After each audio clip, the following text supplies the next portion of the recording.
Carlota, ¿cómo estás? Yo bien, aquí, a tope con el baile. Oye, por cierto, ¿has visto mi último videoclip? Sí, he visto tu videoclip. Me ha encantado. Pero, ¿de la universidad qué hay? ¿Te matriculas? No sé qué hacer. Estoy hecha un lío. No sé si estudiar, bailar o trabajar. Ya. Total, para cómo está todo. Mira, ¿te acuerdas de lo que te prometí? Sí, claro, aún me debes un viaje. Pues ves haciendo la maleta que te envío el billete. ¿En serio? Me llamo Carlota, tengo 18 años. Acabo de terminar el bachillerato y la verdad no sé qué hacer. Tengo muchos amigos que han acabado la universidad y no encuentran trabajo o no trabajan de lo suyo. Estoy hecha un lío. Mi tío Luis cumple su promesa y por fin voy a acompañarlo en uno de sus viajes. Iremos a conocer el origen de las civilizaciones con Eudald Carbonell. Dice que aprenderé muchas cosas y que de paso el famoso arqueólogo de Salacot a lo mejor me ayuda a aclararme.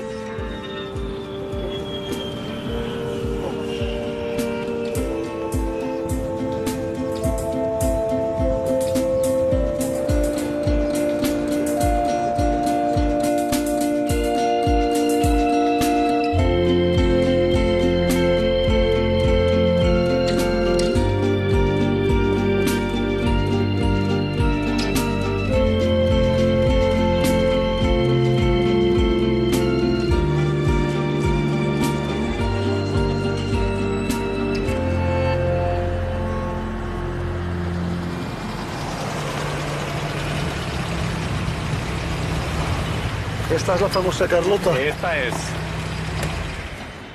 ¡Epa! Carlos, ¿qué pasa? ¿Cómo estás? ¿Qué tal el viaje? Bien, bueno, un poco cansado, ¿eh? ¿Eudald? Yo, Carlota. Famoso arqueólogo y amigo ya de viajes y aventuras. Yo no voy tan equipada, ¿eh? Preparada helada de frío, te veo, ¿no? El lado de frío y bueno... Agarra tu mochila, yo me quedo tu maleta. Vamos, Vale. vamos para el coche ya. Y empieza todo esto, que por cierto, todo esto todavía no sabes de qué va, ¿no? No, no sé nada y bueno, ya me explicaréis. Ya verás que nos vamos a hacer un safari. ¿Un safari? Un safari al pasado. Pero ¿cómo un safari el pasado? No entiendo. Ya verás.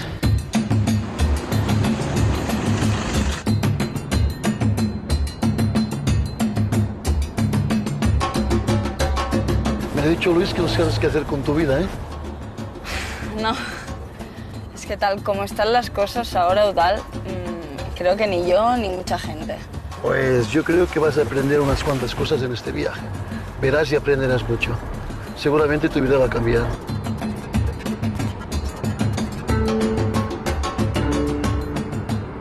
Hay una cosa importante a saber en la vida, que los humanos podemos cambiar las cosas, los animales no pueden.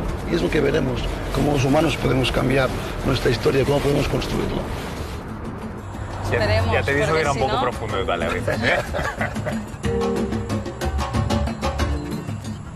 Arranca este viaje que nos llevará por 4 continentes y lo empezamos poniendo rumbo a un lugar de África donde todavía la vida se abre camino, como en el principio de los tiempos.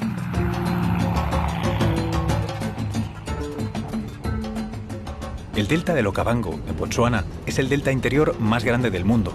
Después de recorrer miles de kilómetros, el río Okavango se entierra en las arenas del Kalahari, dando lugar a 16.000 kilómetros cuadrados repletos de vida salvaje. Estos animales siguen la ley que ha imperado desde la aparición de la vida en la Tierra hace 3.500 millones de años, la selección natural. En cada generación, las variaciones favorables tienden a permanecer y las desfavorables a ser destruidas. Así funciona la evolución. La trompa del elefante, por ejemplo, es un claro ejemplo de adaptación biológica.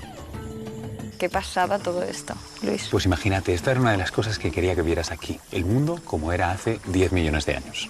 Sí, hace 10 millones de años todo el mundo estaba sometido a las leyes de la selección natural.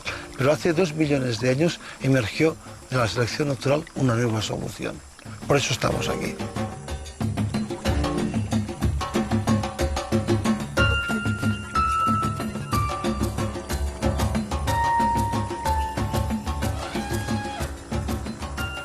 Esto es el inicio de un gran viaje que haremos. Por eso te trajo Luis, para intentar entender qué ha sido nuestra especie y qué será nuestra especie si no somos capaces de plantearnos de una forma muy seria el futuro.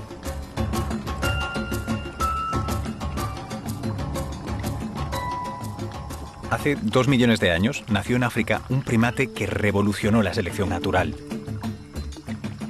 Nuestros antepasados encarnaron una solución revolucionaria al problema planteado por la selección natural desde hacía 3.500 millones de años.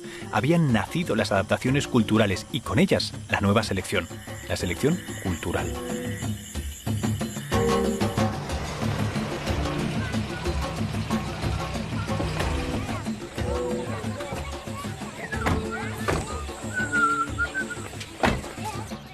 Entonces, ¿qué me has dicho, Luis? Que no ha quedado claro. Has cambiado de trabajo. Oye, Eudal, ¿has aparecido? Uy. ¿Sabes qué es esto? Sí, una piedra. Hace 10 millones de años era una piedra. Pero cuando los humanos aprendimos a hacer esto, transformamos una piedra en un cuchillo. Y esto ha cambiado el curso de nuestra historia. Es el inicio de la tecnología. ¿Quieres probarlo tú? Bueno, vale, pero me enseñas. Me ayudas. Casi me cuesta un dedo entender cómo empezó la adaptación cultural. Donde los animales ven piedras, nosotros vemos herramientas. Así empezamos a transformar el mundo y me ha quedado muy claro que hacerlo bien o mal está en nuestras manos.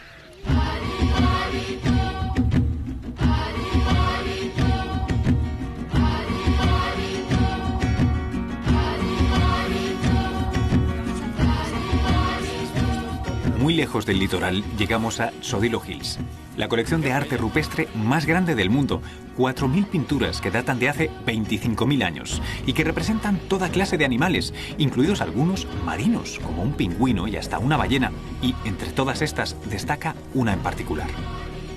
¿Qué ves ahí, Carlota? Personas, ¿no? ¿Qué crees que los diferencia? Que caminan sobre dos piernas. Bueno, como los pollos. También. Bueno, pero ni los pollos ni los rinocerontes hacen estas pinturas. La diferencia entre un guepardo, un león y nosotros es que nosotros, además de una serie de adaptaciones naturales que tenemos, biológicas, tenemos adaptaciones culturales. Los humanos hemos conseguido, a través de nuestra inteligencia y por selección cultural, construir instrumentos para modificarnos. Es decir, no ha sido la naturaleza directamente que ha hecho cambios en nosotros, sino nosotros que hemos hecho cambios artificiales para adaptarnos. Al ponernos de pie, liberamos de su función a las extremidades que en el resto de animales sirven para caminar o volar y fabricamos herramientas para suplir nuestras carencias adaptativas. El resultado de esta especialización fue un cerebro mayor, capaz de comunicarse mediante el lenguaje y representar el mundo en imágenes, una extraordinaria adaptación cultural que acabaría dando paso incluso a la escritura.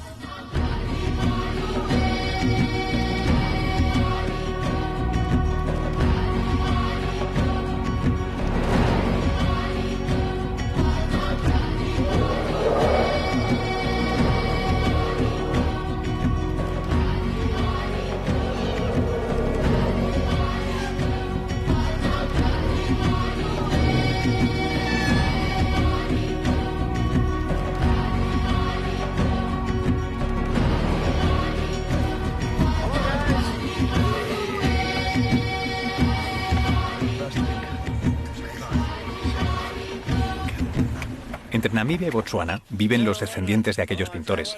Ahora íbamos al encuentro de Bernard Horton, un empresario galés de éxito que lo vendió todo y compró tierras para permitir que los San puedan seguir viviendo, como lo han hecho desde la prehistoria. ¿Listos? Vamos. Quiero que conozcáis a unas personas muy interesantes que han vivido sin contacto con el exterior hasta hace poco y que ahora corren el peligro de perder su cultura porque el mundo moderno les está pasando por encima.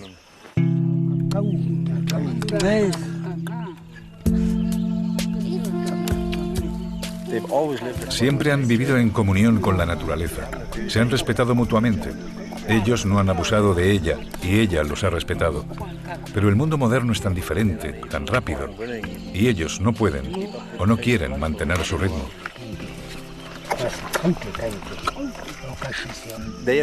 Un mundo del que no necesariamente quieren formar parte.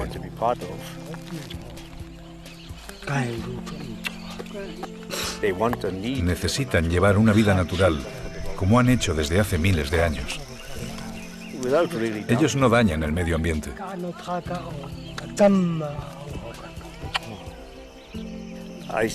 Veo lo maravilloso de sus vidas. Son felices, sociables, siempre riendo y jugando. Pero también lo negativo. No encajan en la cultura moderna y se quedan fuera de la rueda económica.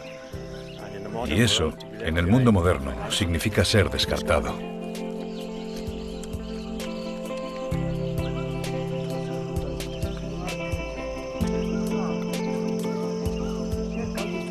El campamento, por eso, este es muy chiquitín, muy pequeño, ¿no? Comparado con otros que hemos visto. Efectivamente, esto es un campamento provisional, es decir, no es un campamento donde van a pasar semanas o meses. Estos grupos normalmente hacen grandes campamentos y se juntan en la época de las lluvias, que hay abundancia de comida, y después se fragmentan para cada cual ocupar un área extensa para vivir. Y de acuerdo con eso, pues se forman los distintos tipos de campamentos. Esto es un campamento como que podían tener hace 25.000 años nuestros homínidos, los antepasados de Homo sapiens. Ellas, las mujeres San, recolectan y ellos, los hombres, cazan. Pueden pasar días, incluso semanas, en un entorno donde todo escasea a nuestros ojos. Y sin embargo, ellos lo conocen perfectamente, palmo a palmo. Nada se les escapa. Viven adaptados a este medio, pero no son una especie más. Son capaces de predecir, analizar, hablar. Las adaptaciones culturales marcan la diferencia con el resto de seres vivos. ¿Tenemos algo de ver? A ver. ¿Qué es esto? Una vez lo han señalado, se ve más. Sí. Es muy difícil de ver. Fíjate bien, que sí. A ver si te acuerdas para otra vez si ven más. ¿Lo ves cómo son? Míralas. ¿Es muy antigua? Yesterday night. De anoche.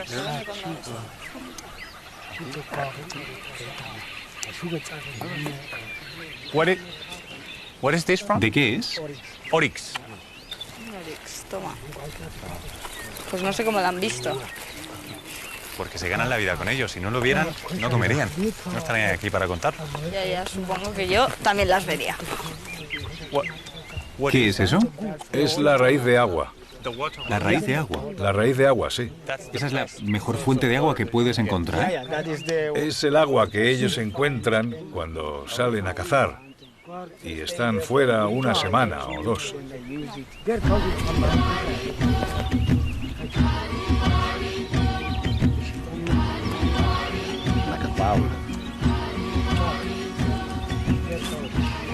Está llena.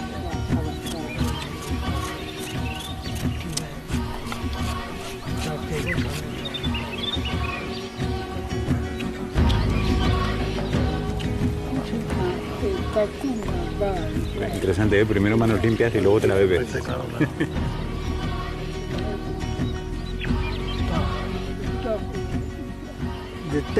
Su sabor es muy amargo.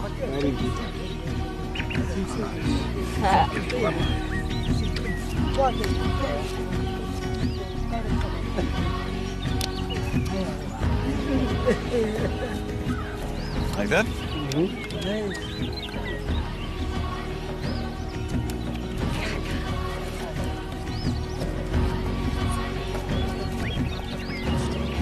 ¿Cómo iba esto? Ahí, ¿no? Pulgar para abajo, como si fuera un porrón.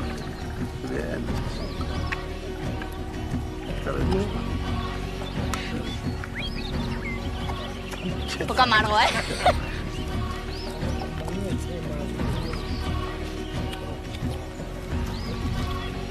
¿Te gusta? Es bueno. Es bueno. Hombre, refresca. Preferiría una cerveza.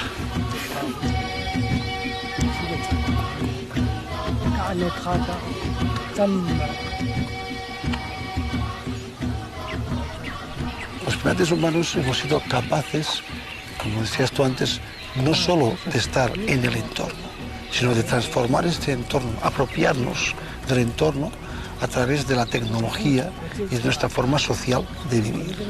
Y hemos sido capaces de pasar de una selección que antes era una selección histórica hecha por la propia naturaleza a una selección que es la cultural, es decir, a modificar nosotros mismos nuestros entornos.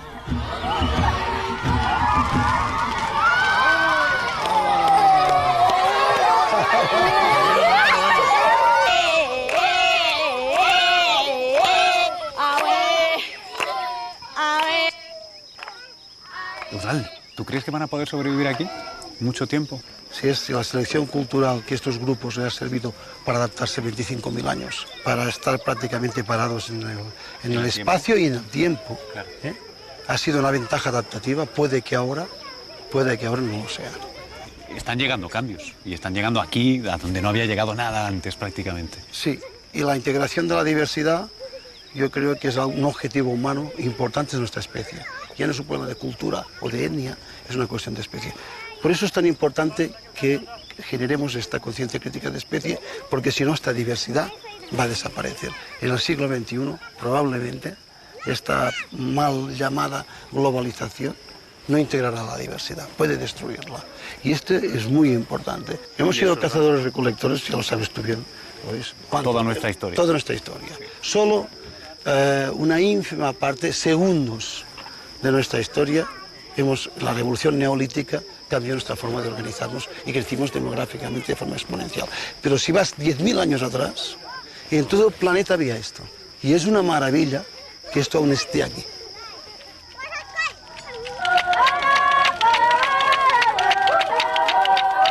Estar entre los San es una experiencia increíble. Es un viaje a la prehistoria. Es asombroso pensar que llevan tanto tiempo viviendo así sin apenas haber cambiado su modo de vida. Eudald me dice que genéticamente son la población humana más antigua del planeta. Curiosamente, este orden, esta rigidez que les ha servido para sobrevivir, probablemente ahora mismo no les sirva para continuar evolucionando y adaptándose al medio. Por lo tanto, una cultura muy cercana a la selección natural que ha servido para equilibrarnos y sobrevivir, resultará que les llevará probablemente a la extinción. Si la selección cultural funciona como filtro para seleccionar lo mejor, ¿cómo es posible que estemos en crisis? Tal vez ahora estamos en un episodio en el que algunas de las variaciones o la variación que nosotros representamos no es la mejor adaptada. Entonces que quizá también tenemos que evolucionar nosotros, a lo mejor. Ojalá. ¿Qué hubiera pasado si le hubiéramos preguntado a un Homo erectus, a un Homo habilis, hace 2 millones de años o 500.000 años? ¿Quieres dejar de ser lo que eres para transformarte en otra cosa? Probablemente hubiera dicho que no, ¿verdad? Que no. Tal vez esa es la crisis en la que estamos. ¿Cómo avanzamos? ¿Cómo podemos mejorar nuestras opciones para llegar a un futuro, no sé si diferente? Este viaje al pasado nos sirve para construir, para darnos información. Seguramente no tenemos ya otra solución que esta, que es pensar planetariamente, aunque tengamos distintas lenguas, distintas economías, distintas formas de entender el mundo, diferentes formas de pensar. Y somos la misma especie. Tenemos que tomar decisiones. Si no las tomamos, la selección natural las tomará por nosotros. El azar, que es lo que ha formado el origen de todo nuestro proceso evolutivo, tiene que cambiarse por una forma lógica de entender el mundo. Hemos de intervenir en nuestro propio proceso evolutivo. Para mí esto es una cuestión clave.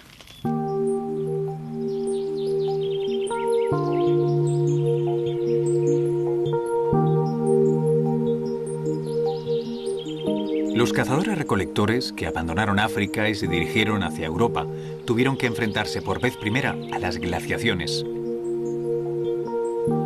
Aquella nueva situación exigía nuevas ideas para sobrevivir.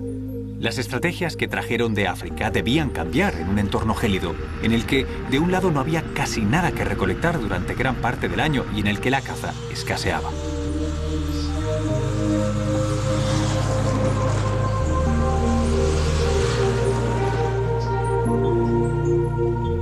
Hoy los Sami nos recuerdan aquella epopeya. Son unos 100.000 repartidos entre tierras árticas de Finlandia, Noruega, Suecia y la península rusa de Kola. Su cultura refleja la herencia de la vida nómada basada en la caza, la recolección. En una geografía repleta de lagos y ríos, la pesca fue un puntal básico para la supervivencia. Todavía hoy la practican habitualmente no como deporte, sino como fuente de alimentación sana y gratuita.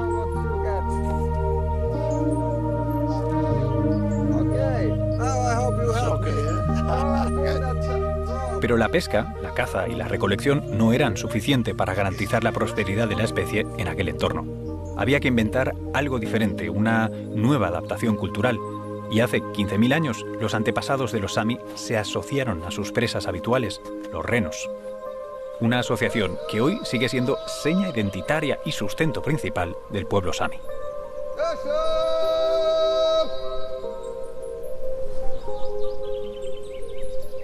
Will they come? ¿Vendrán?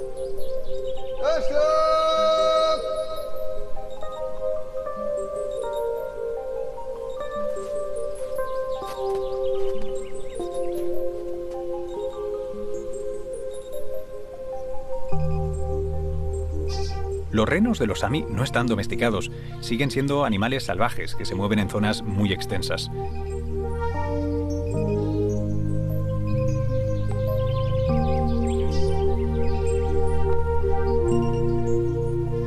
Es primavera y, como cada año, Petri se dispone a pasar un mes entero con las hembras preñadas para proteger a las crías que están a punto de nacer de los osos, los glotones y los lobos que abundan en este territorio salvaje.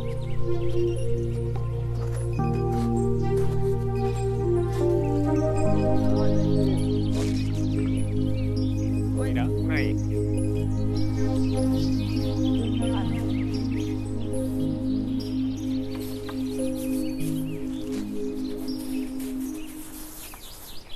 El frío ártico exigió nuevas soluciones domésticas y las cabañas de los San se transformaron en los tipis de los Sami.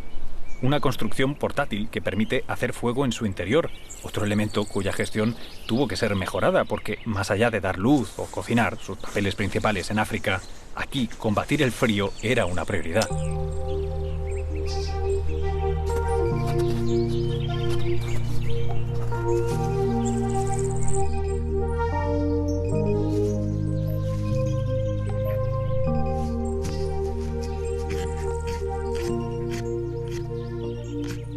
Eudald, hay muy poca variedad, ¿no?, de animales. Sí, pues en África una gran variedad de animales y en cambio aquí hay osos, hay zorros, lobos, omnívoros y carnívoros y en cambio, digamos, un mamífero dominante, vertebrado, que es el reno. Llegan aquí los cazadores-recolectores básicamente siguiendo las rutas migratorias del reno, porque del reno prácticamente viven y se estructuran socialmente alrededor de este animal. ¿Por qué? Porque las estaciones aquí son muy marcadas. Hay un invierno con frío muy largo y un verano primavera muy corto, con lo cual la base era la caza, no la recolección. Esto también cambia la forma en cómo se estructuraba la sociedad entre machos y hembras. Hembras y machos cooperaban para la caza. O sea que hay cazadoras-recolectoras. Sí, a diferencia de que hemos visto en otros lugares donde son los machos normalmente que van a cazar, aquí machos y hembras, como la recolección de periodos muy cortos, se dedican a cazar. ¿Qué estás haciendo, Luis?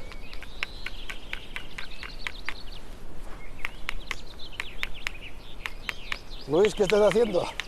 Poco de momento, estoy intentando hacer fuego a la manera tradicional. A ver, momento, que te haga una foto, a ver si lo sacas. Captura el momento.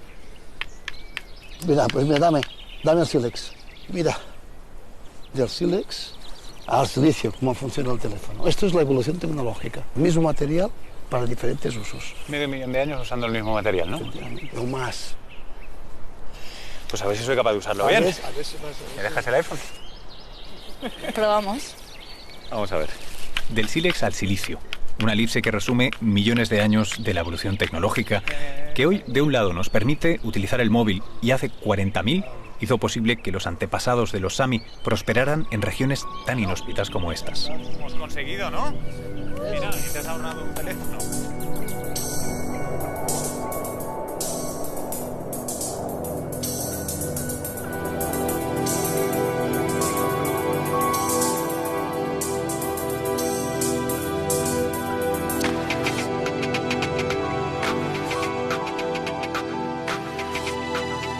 Hoy, a diferencia de los San, la cultura Sami goza de buena salud. Mientras los San sufren la peor cara de la globalización, los Sami son una comunidad reconocida y respetada. Están en la rueda económica, Tienen un parlamento y hasta una radio-televisión propia que vamos a ir a conocer, coincidiendo con su Día Nacional.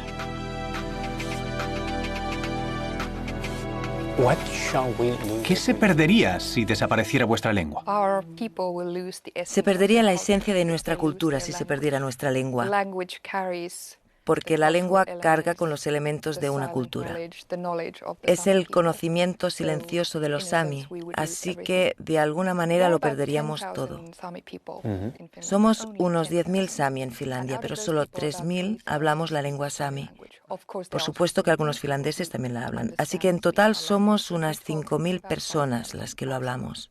Definitivamente, en Finlandia somos un grupo lingüístico muy, muy pequeñito.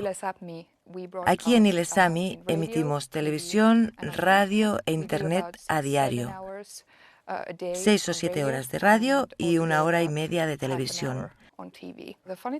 Pero lo curioso es que nuestros telediarios alcanzan mucho más allá de la población Sami. Unas 120.000 personas ven cada día nuestro telediario. El interés por la lengua y la cultura Sami realmente está creciendo. Se nota que los jóvenes quieren aprender la lengua de sus ancestros y mantener la tradición viva. Realmente se aprecia una tendencia muy positiva que creo que va a continuar en el futuro. Siento que apenas empezamos a vislumbrar cómo será este futuro.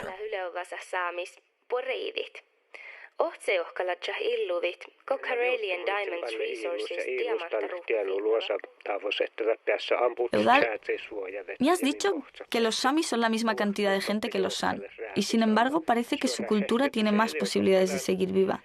¿Por qué?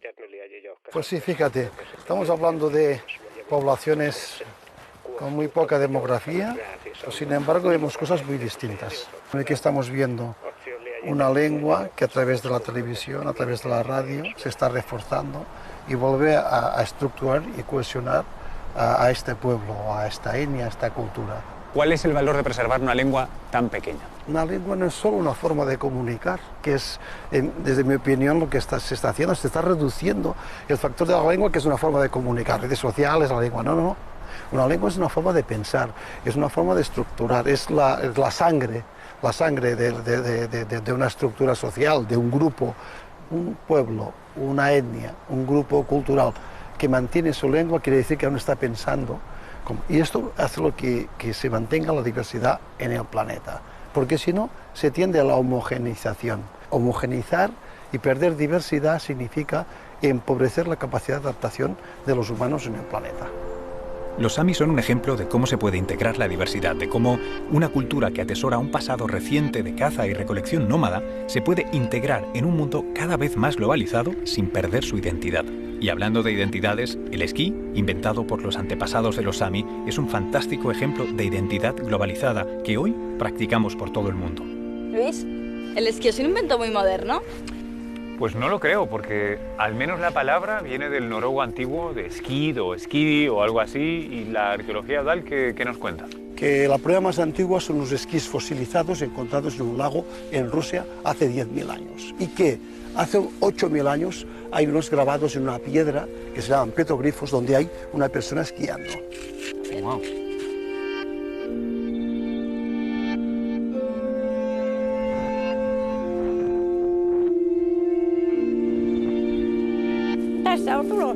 Los renos fueron la solución para sobrevivir a las últimas glaciaciones, pero detrás de ellos seguimos siendo nómadas. ¿Cuándo y dónde dejamos de serlo? Eudal, los Samis se apropian de algo que la selección natural ha incluido en los renos durante un tiempo larguísimo. Y ahora, sin embargo, nosotros vamos vestidos con esta tecnología. ¿Cuál es la diferencia entre esas dos adaptaciones? Mientras estos cazadores-recolectores lo que hacen es mimetizarse y aprender de la naturaleza, nosotros aprendemos ya de nosotros mismos.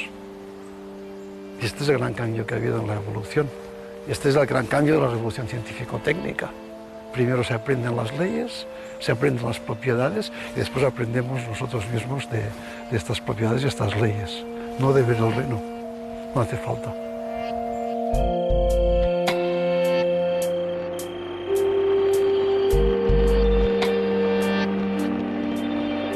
Desde el Círculo Polar Ártico hasta el Fértil Creciente, en Turquía.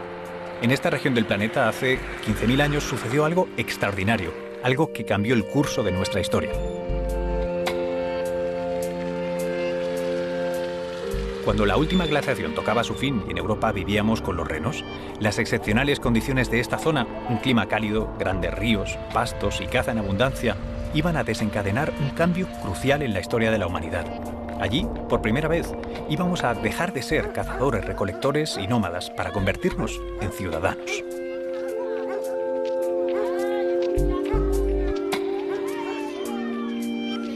Testimonios de aquel pasado, las casas colmenas de Harran nos dan la bienvenida al fértil creciente. Son ecos de un tiempo en el que los hombres empezábamos a construir edificaciones perdurables y nos recuerdan la forma de las caballas de los San. No en vano hemos sido cazadores, recolectores y nómadas durante más de 2 millones de años. Pero si habíamos viajado hasta aquí era precisamente para saber cuándo y por qué dejamos de serlo.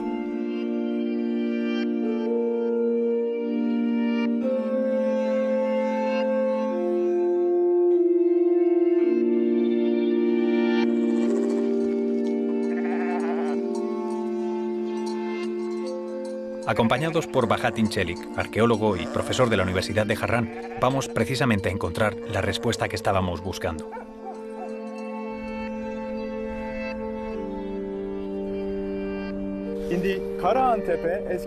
Aquí en Karahantepe hay 240 piedras esculpidas. Las tallaron grupos de cazadores neolíticos. Estos nómadas venían aquí desde sus campamentos estacionales y las tallaban con herramientas de sílex. Was ist das, wenn man von hier rausnimmt? Was ist? ¿Qué hay aquí si lo desenterramos? Aquí enterrado hay un pilar en forma de T. ¿Por qué? Sí, es una buena pregunta. Estos pilares representan la forma humana. Son figuras humanas esquematizadas. La parte horizontal es la cabeza y el palo de la T es el torso. En estos pilares encontramos relieves esculpidos, serpientes, jabalíes, leones, gacelas. Estos grupos de cazadores, que podían ser de 50 a 100 personas, venían aquí y cada clan construía su templo. Aquí, enterrados, hay un centenar de templos circulares con enormes pilares de forma humana en su centro. Aquellos cazadores-recolectores tuvieron que pasar muchísimo tiempo sin moverse de un solo lugar para construirlos. ¿Dejó la humanidad de ser nómada para levantar templos?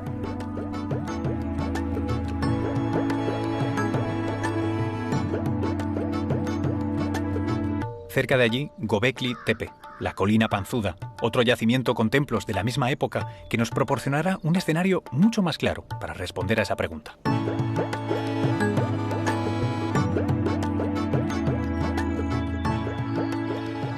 Con esta reconstrucción podemos apreciar la dimensión real de estos templos circulares de piedra, que fueron fabricados por cazadores-recolectores con herramientas de sílex, mucho antes de que se inventaran la cerámica o la agricultura. ¿Estas son las mismas esculturas que acabamos de ver? Pues sí, es lo mismo. Fijaros que tiene dos figuras antropomorfas en el centro, que pueden representar precisamente lo masculino y lo femenino. Por eso tienen manos. Efectivamente, aquí abajo hay, ¿ves? Abajo tienen las manos metidas y que están en perfiles y curiosamente están mirando el sol. ¿Esto es como Stonehenge? La diferencia es que esto está hecho de hace 12.000 años, es decir, 6.000 años más antiguo que los Stonehenge.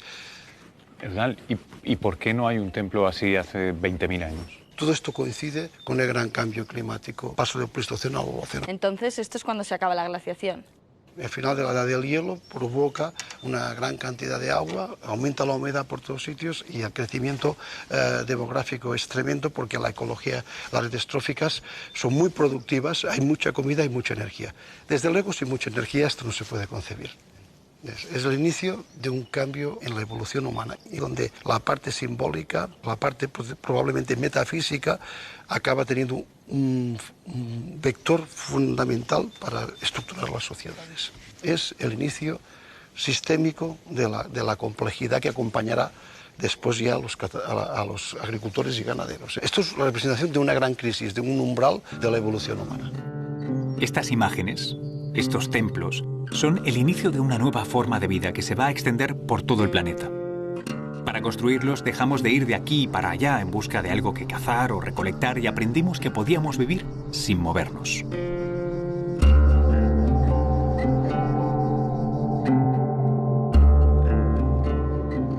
Los templos agruparon a la gente, la humanidad se cohesionó como nunca antes lo había hecho y en torno a ellos debió nacer la agricultura.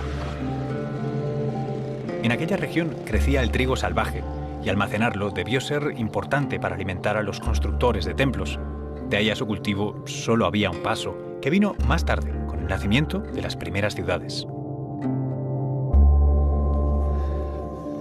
¡Wow! ¡Qué pasada! ¿Había visto nunca una cosa parecida a esto? ¿Cuánta gente hay aquí? ¿O había aquí? Entre 7.000, 8.000. 8.000 personas. Sí. En realidad era como la Nueva York de la época. Eudald, pero lo que hemos visto hasta ahora, los San en África, los Sami en el norte frío, todos son grupos más bien familiares, pequeños, que no construyen grandes cosas, poca gente que toda se relaciona y se conoce. ¿Cómo consiguen vivir así y no cortarse el pescuezo unos a otros en 2 meses? Sí, es una muy buena pregunta. Necesitaban de alguna manera compartir algo que fuera fundamental para todos y que conservara el orden de todo este grupo. Esto para mí es clave para entender cómo la jerarquía aparece en el momento que hay este cambio de fase. Aquí vemos probablemente las formas de comportamiento más horizontal de los cazadores-recolectores con la asociación que a la larga será lo que nosotros tenemos como ciudad. Tremendo. Esto es una maravilla. No sé si os dais cuenta, ¿no? Que estáis pisando cómo se ha construido la modernidad.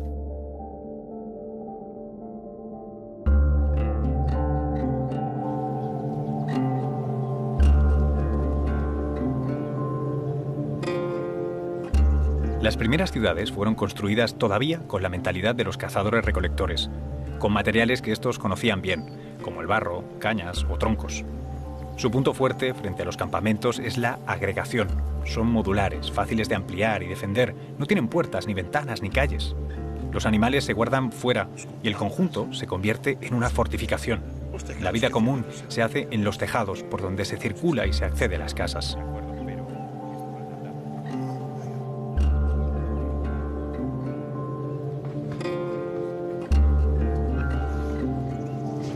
¿Qué, Luis? ¿Qué tal?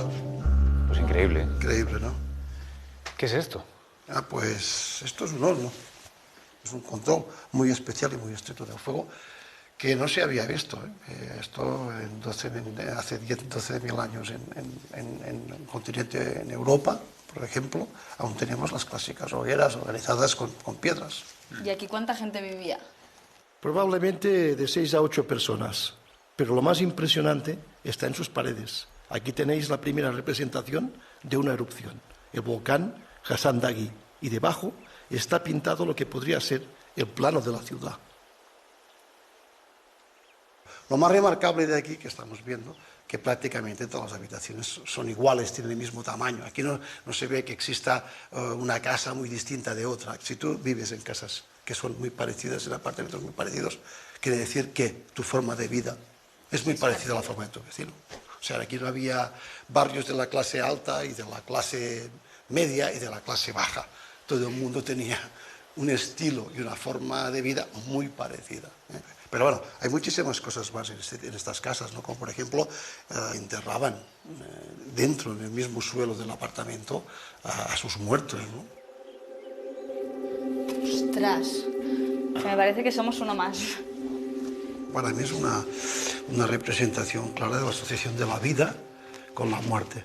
El simbolismo que tiene el acto de que vivos y muertos compartan espacio es el de la continuidad. Es la cultura del respeto y de la reivindicación de los lazos familiares a nivel diacrónico.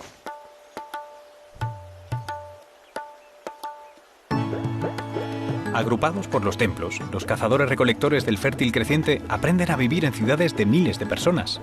No tener que ir de aquí para allí constantemente les permite dedicar tiempo a pensar, a ensayar, a compartir nuevos conocimientos. Se cultivan cereales y legumbres, se estabulan las cabras, los bóvidos y los caballos. Llega el arado y la agricultura intensiva. La humanidad ha cambiado para siempre.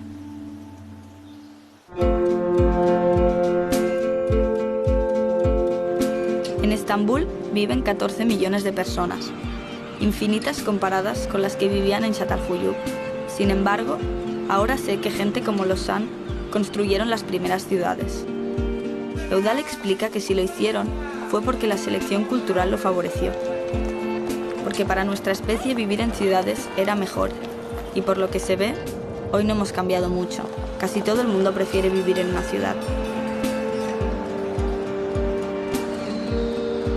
Seguramente si los santuarios no habrían encontrado soluciones a muchos de los problemas porque se habrían descohesionado y seguramente hubieran fragmentado aún más y hubieran hecho un proceso a nivel tecnológico involucionar y no involucionar. Logran concentrarse más, quedarse en un territorio y ser capaces de sobrevivir. Y estas ciudades que empiezan aquí de esta manera, pues acaban siendo ciudades fortificadas, con murallas, con ejércitos, con el control de los cereales, con unas terribles guerras tremendas entre grupos como consecuencia del crecimiento demográfico. En cambio, perdemos algo fundamental, yo pienso, el origen de lo que es la ciudad y que hemos visto, que es esta capacidad de cooperación y de igualdad. 12.000 años atrás, el hombre, empujado por esta selección cultural, pasó de construir templos a edificar ciudades. Aquellos primeros ciudadanos necesitaron de un nuevo orden para convivir. Nacieron las jerarquías y con ellas la desigualdad y los conflictos. Para controlarlos aparecen los ejércitos. Donde antes solo había campamentos provisionales, caza y recolección, ahora hay ciudades y bienes acumulados que pueden ser conquistados. Han nacido los imperios.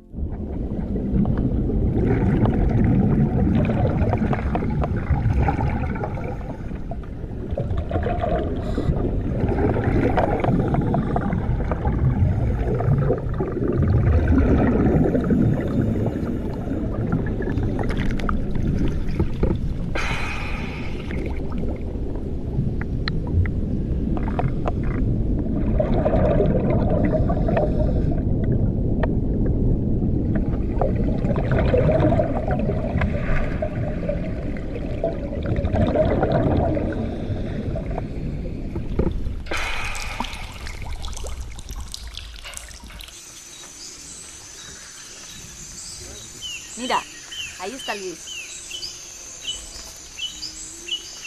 Chicos, ¿cómo estáis? Bien. Presento a Martín Medina, paleoclimatólogo de Amherst College. Doctor Carbonell, supongo. Es un placer conocerte. Mucho gusto. Y tú debes ser Carlota. Carlota. Mucho gusto, Carlota. ¿Qué habéis dicho? ¿Paleoclima qué? ¿Qué es eso, Martín? El estudio de los climas pasados. Es decir, el estudio del cambio climático a lo largo del tiempo y ahora más que nunca con el propósito de ver hacia dónde nos lleva el destino con el cambio climático que estamos ocasionando los seres humanos. ¿Es lo que estáis haciendo ahora? Sí, estábamos estudiando el cambio climático. ¿Quieres verlo? ¿Te mostramos? Bueno, si me vas a meter ahí, no. No, hay otro lugar mucho mejor. No hay problema. El doctor Carbonell, Luis, vamos. Venga, va. De Turquía a México. Ciudadana del mundo, la humanidad había conquistado los 5 continentes. Aún así, el trabajo de Martín nos recuerda que entonces como ahora puede que ocupemos la Tierra, pero no dominamos su clima.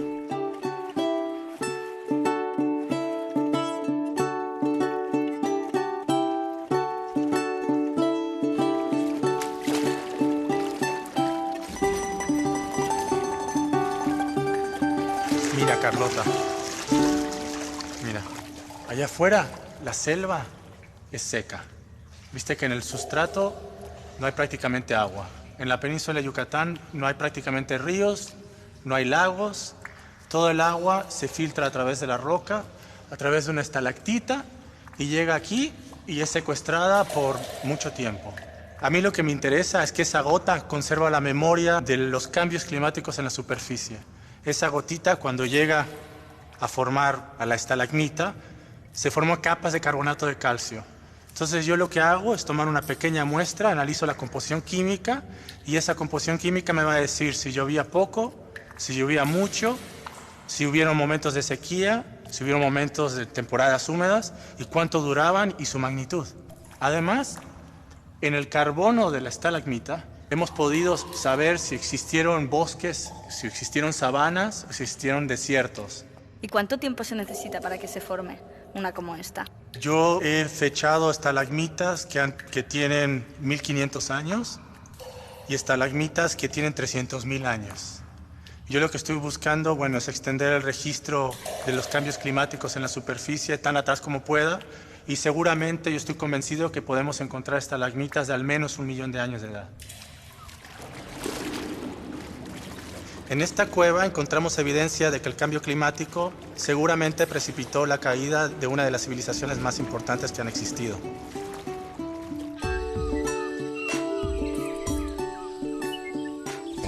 ¿Por qué esta ruta en el viaje? ¿Por qué acabamos aquí?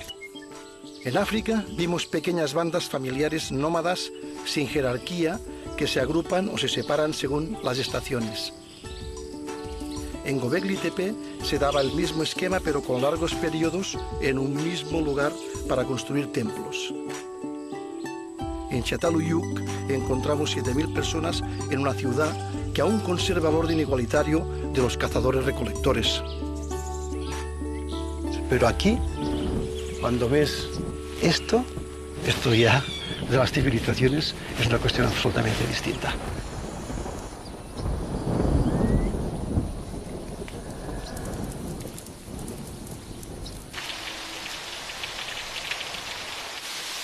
De las primeras ciudades a los grandes imperios, la igualdad se perdió por el camino. Se ve claro en este rostro inquietante. Su mirada no deja dudas de ante quién debes arrodillarte. Unos mandan y otros obedecen.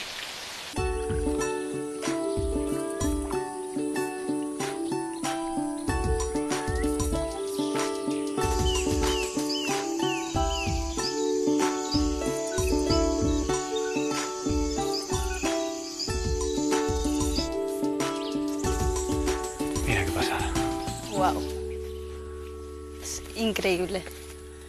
Imagínate, aquí en algún momento podían haber habido 10 o tal vez 50.000 personas. 5 veces más que lo de Çatalhöyük.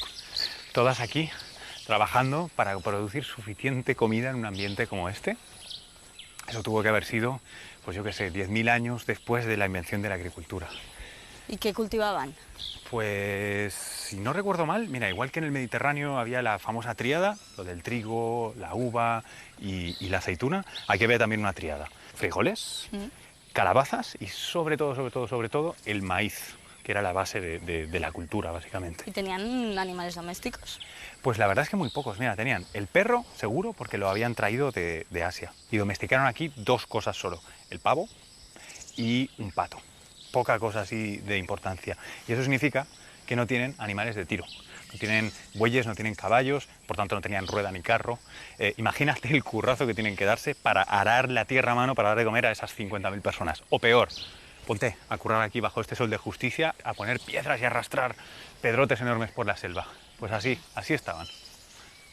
Oye, ¿Eudal? ¿Eudal? ¿Qué? ¿Te queda? Vale. Siempre buscando.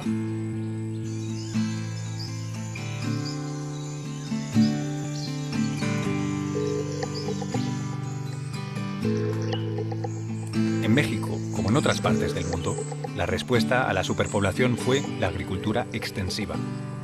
La tala masiva de selvas y leñas sirvió para quemar la piedra caliza con la que se levantaron estas ciudades. Toda esa gente necesitó un orden para evitar el caos. Un orden que fue piramidal, como los monumentos. Un hombre mandaba sobre una élite y ésta sobre todos los demás. La civilización maya creció de una manera exponencial. Ciudades-estado como esta aparecieron por todo el Yucatán.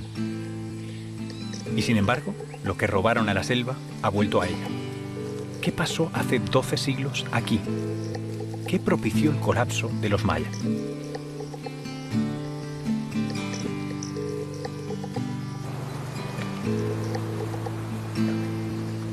Martín.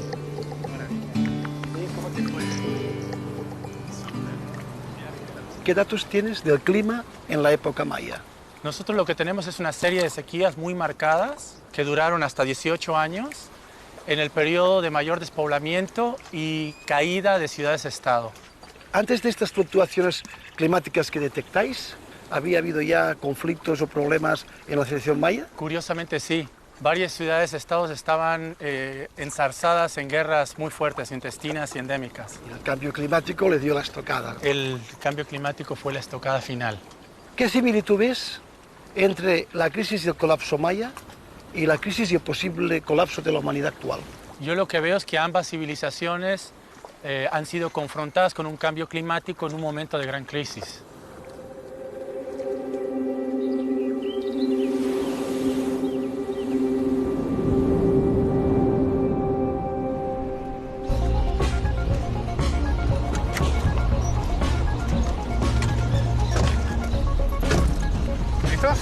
¿Listos?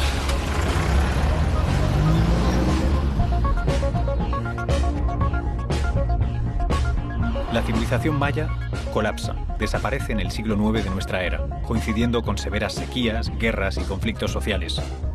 Hoy son 6 millones, viven en pequeñas comunidades rurales y deben enfrentar de nuevo una crisis combinada con un cambio climático, solo que esta vez es toda la humanidad la que se enfrenta a una crisis planetaria.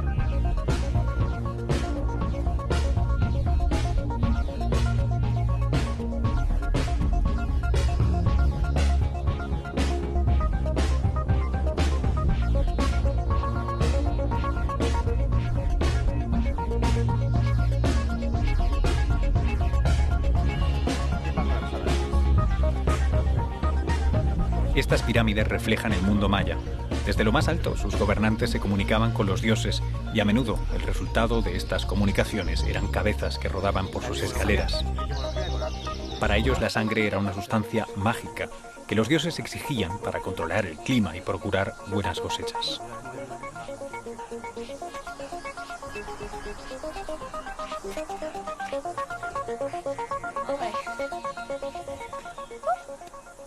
Lo que no entiendo es que si todo el rato estamos hablando de una civilización tan potente como la de los mayas, ¿por qué desaparecieron? Al querer poner por encima la selección cultural por la selección natural y no tener los medios ni los conocimientos, lo que ocurre es que acaban colapsando estas civilizaciones. ¿A qué tipo de conocimientos te refieres? En una sociedad teocrática eran unos conocimientos que no tenían relación con el conocimiento real de la ecología de los sistemas, por ejemplo. ¿Quieres decir menos astrología y más astronomía? Efectivamente, no tiene nada que ver. Efectivamente.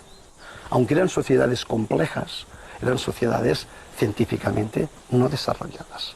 Se sigue no a la razón, no al conocimiento, se sigue a una persona. Y toda una especie pensando es mucho más importante que grupos distintos diseminados, aunque sean civilizaciones, con un guía. Esta es la diferencia. Estas estructuras ya habían llegado a su propio nivel de competencia, es decir, ya se habían desarrollado hasta un nivel que, aunque no hubiera habido estrés, no podían continuar creciendo exponencialmente, es decir, habían acabado, porque no se da en ninguna comunidad histórica, en que yo sepa, un factor ilimitado de crecimiento. ¿Quieres decir que su orden para una civilización más pequeña, cuando crece de escala... Se acabó, no sirve. Y quiere seguir con el mismo orden, y esto no funciona en ningún sitio. Los romanos ocurre lo mismo, en Egipto ocurre lo mismo, siempre es la misma cuestión. Entonces, ¿esto que estás explicando ahora se podría comparar con lo que está pasando actualmente? Mira, precisamente yo pienso que el explicar esta civilización nos da pie a explicar la analogía que puede haber entre lo que ocurrió en este pedazo de selva en el Yucatán, con lo que está ocurriendo ahora, pero a diferencia de que esto ocurría solo en una península, en un territorio, ahora está ocurriendo a nivel de todo el planeta.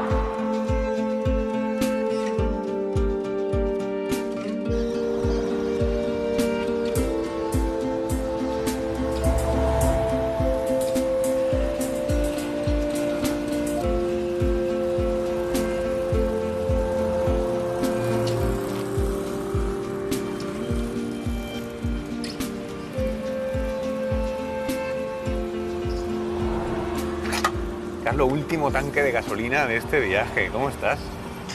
Fascinada. Quiero que me lleves más de viaje, Luis. Bueno, eso va a depender de lo que hayas aprendido en este. Oye, Luis, creo que lo has conseguido. He entendido lo que me dijiste. Cuando me dijisteis lo del viaje al pasado, que creo que es más futuro, ¿eh? Lo acabo entendiendo y creo que es más futuro. ¿Con qué te quedas por eso del viaje? Con lo que más me quedo es que lo que estamos viviendo ahora lleva pasando desde hace mucho tiempo. De la noche de los tiempos, ¿eh? Que a mí me inquietaba mucho la crisis en la que nos encontramos, no financiera, sino en general. Y no, es que ha pasado a lo largo de los diferentes modos de vida que hemos visto. Y vemos que al final, el final es el mismo, ¿no? O sea, que acabamos siempre colapsando y los modos de vida se tienen que renovar. Y pienso que es lo que está pasando ahora actualmente. ¿Tú te imaginabas que los mayas colapsaban así? No, porque yo tenía una idea de los mayas, del final de la civilización de los mayas, como que había pasado un desastre natural o algo así, cosa que asociaba con lo que pasará ahora, ¿no? Y que creo que es lo que todo el mundo esperamos, que pase una tercera guerra mundial o que caiga un meteorito y entonces tengamos que volver a empezar. ¿Tú pensabas que a los mayas vivieron un apocalipsis, algo externo que los destruyó y en realidad lo que vivieron era un colapso, que es que hicieron las cosas mal? Vivieron una decadencia, ¿no? Que se fueron degradando poco a poco y que creo que ahora ya estamos en esa degradación y es el momento de hacer algo. ¿Y qué hacemos? Pues yo creo que he entendido que lo que hay que hacer es... ¿Darle más a la cabeza? Sí, es pensar y sobre todo conocer. Me quedo con la importancia de conocer el pasado para poder entender el presente y buscar soluciones para un futuro. No, no está nada mal. Nada, en realidad yo creo que es la clave. Oye, ¿qué crees que vas a hacer distinto ahora? Pensar. Pensar distinto y de otro modo. Voy a intentar pensar más, como decía Eudald, con conciencia de especie. Tenerla, interiorizarla y intentar no colapsar.